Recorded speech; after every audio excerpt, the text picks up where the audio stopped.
નાપાવાટા ગામે 2 મહિના પહેલા ખૂનની કોશિશ કરવાના હુમલામાં નાસ્તા પડતા મુખ્ય 2 આરોપીઓ બોરસદ રૂરલ પોલીસની કાર્યવાહી સમક્ષ આત્મસમર્પણ.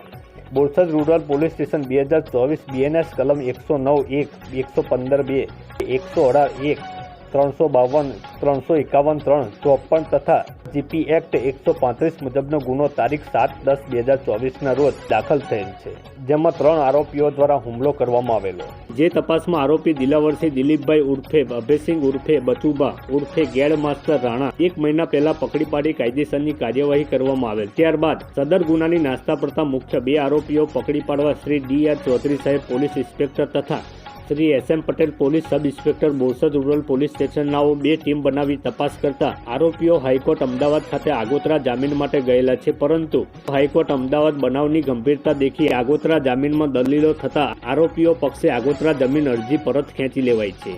બંને આરોપીઓએ પોતે જાતે બોરસદ કોર્ટમાં આત્મસમર્પણ કરેલ છે. જે અનુસંધાને મુખ્ય આરોપીને ખૂન કરવાની કોશિશના ગુનામાં અનિશકુમાર વિક્રમસિંહ રાણા રહે મોટા મહાડ નાપાવાટા તાલુકો બોરસદ જિલ્લો આણંદ તથા સંદીપ મનહરસિંહ રાણા રહે ચોપાટવાટા તાલુકો બોરસદ જિલ્લો આણંદનાઓને અટક કરવામાં આવેલ છે અને ખૂન કરવાની કોશિશ કરવામાં વપરાયેલા હથિયારો કબજે કરવામાં આવેલ છે. તેમજ બંને આરોપીઓના વધુ ઊંડાણપૂર્વક તપાસ કરવા સારું રિમાન્ડ માંગતા તારીખ 30/12/2024 સુધીના રિમાન્ડ મંજૂર થયેલ હોય ગુનાની ગંભીરતા ધ્યાનમાં લઈ વધુ ઊંડાણપૂર્વક તપાસ ચાલુ છે.